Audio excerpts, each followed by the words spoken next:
There's a stitch I use all the time on the Bernina machines, and when I teach the students in my classes about this stitch, they are always amazed at what they didn't realize they had in their machine.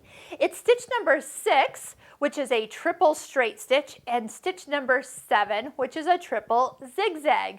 So triple stitching will actually be a way to make your thread look thicker.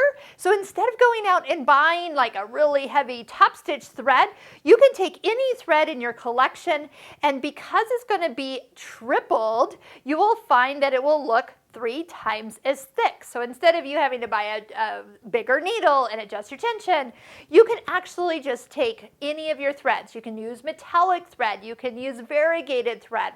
So I'm actually going to stitch this the first time on the diagonal of this piece of denim.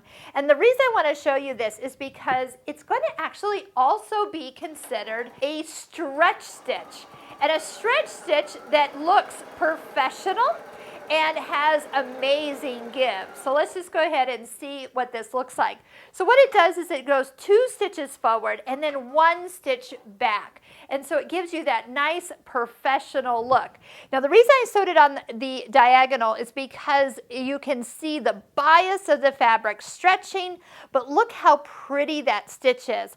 All in the same hole, and it does look much bolder, and it looks just as nice on the back because I have the same color thread in my bobbin.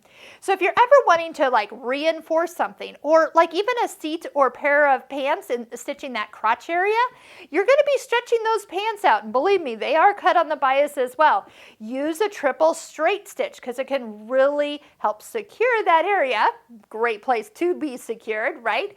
I've also used this a lot in our Bernina Stitching Cosmos online course. I use it almost to highlight an area.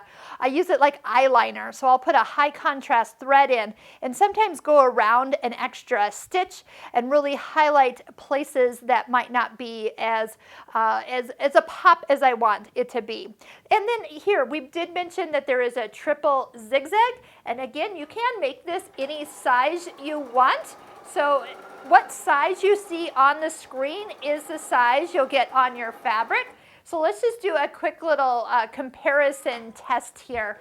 Is we're going to hold the fabric up to the screen. Here we go. And you can see that that stitch is the same size of stitch that you see on the screen. And so when we do talk about stitches being actual size right here, and that is because when it stitches out, that is the size you get.